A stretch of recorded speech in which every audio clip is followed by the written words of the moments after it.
Salam sejahtera kepada Encik Safwan dan rakan-rakan sekalian.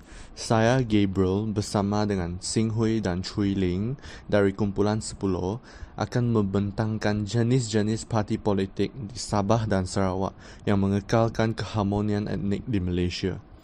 Sarawak terdapat beberapa parti politik yang memainkan peranan penting dalam menangani dan mengekalkan keharmonian pelbagai etnik yang terdapat di negeri ini. Yang pertama ialah Parti Rakyat Bersatu Sarawak United People's Party, juga digelar SUPP. Parti ini merupakan parti tertua yang ditubuhkan di Sarawak sebelum penubuhan Malaysia. Tujuan utamanya ialah untuk menubuhkan satu kerajaan berasaskan demokrasi, berparlimen dan mengekalkan perpaduan kaum antara rakyat yang berbilang kaum. Seterusnya ialah Parti Pesaka Anak Sarawak PBB. Parti ini ialah parti yang terbesar di Sarawak, tetapi penglibatan mereka terutamanya terletak di kawasan pedalaman Sarawak. Tujuan penubuhan parti ini ialah untuk membantu kalangan IBAN bagi mengejar matlamat dan kepentingan bersama. Selain itu, parti ini juga membantu Bumiputra mempertahankan hak yang tercatat dalam pembentukan kerajaan persekutuan. Lebih daripada itu ialah Parti Negara Sarawak. Parti ini ditubuhkan pada 9 April 1960 dan dipimpin oleh Abang Haji Mustafa. Parti ini juga memainkan peranan penting bagi memastikan komuniti Bumiputra diperliharakan dari aspek politik, pendidikan, ekonomi dan sosial. Yang akhir dari saya ialah Parti Kebangsaan Sarawak. Parti ini telah dibubarkan pada 17 Januari 2013. Tujuan penubuhan parti ini ditubuhkan oleh sekumpulan pekerja Shell yang berketurunan IBAN yang berasal dari Saribas dan pekerja Shell di Brunei dan kawasan yang berdekatan dengan Sarawak. Parti ini bertujuan bagi memperjuangkan hak dan kepentingan orang IBAN di Sarawak, yang selanjutnya akan dibentangkan oleh Sin Hui dan Chui Ling. Sekian, terima kasih. Mempersilakan. Parti seterusnya ialah Gabungan Parti Sarawak. GPS terdiri daripada gabungan Parti Pesaka Bumiputra Bersatu, Parti Rakyat Sarawak, Parti Demokratik Progresif dan Sarawak United People's Party.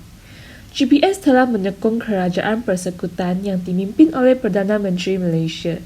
Matlamatnya adalah hak dan kepentingan negara berdasarkan Perjanjian Kesediaan Malaysia.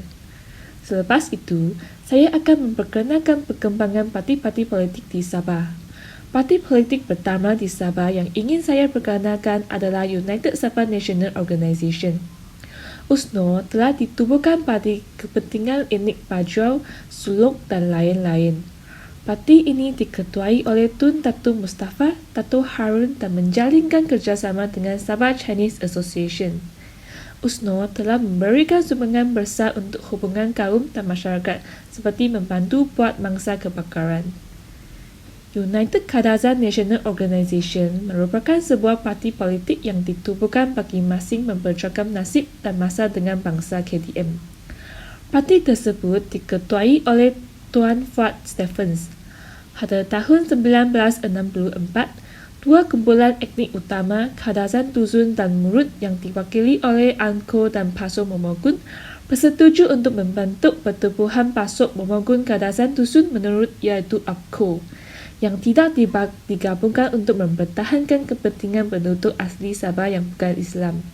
Hingga masa kini, APCO telah dijenamakan semula sebagai United Progressive People of Kinabalu Organisation untuk memastikan parti itu terus relevan. Persatuan Cina Sabah ialah parti politik Cina di North Borneo dan Sabah. Persatuan tersebut ditubuhkan pada Oktober 1962. Selain itu, persatuan ini merupakan penggabungan United Party dan Democratic Party selepas galakan daripada Persatuan Melayan Cina. Tujuan persatuan ini ditubuhkan untuk memelihara kepentingan orang-orang Cina Sabah. Seterusnya, pakatan ini berjaya memenangi pilihan raya dan membentuk kerajaan negeri Sabah yang pertama. Akhirnya, persatuan ini membubar pada tahun 1976. Parti Bersatu Rakyat Jelata Sabah berjaya merupakan satu parti politik yang bertapak di negeri Sabah. Selain itu, parti ini ialah sebuah parti berbilang etnik dan dianggotai oleh bumi putera Islam dan bukan Islam.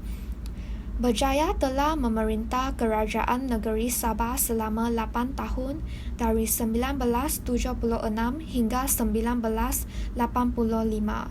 Seperkara lagi, berjaya membawa pembangunan politik, sosial dan ekonomik kepada Sabah melalui kerjasama baik dengan kerajaan persekutuan, dan ia jelas kelihatan bahawa parti ini dimonopoli oleh bumi putera Islam. Sekian, terima kasih.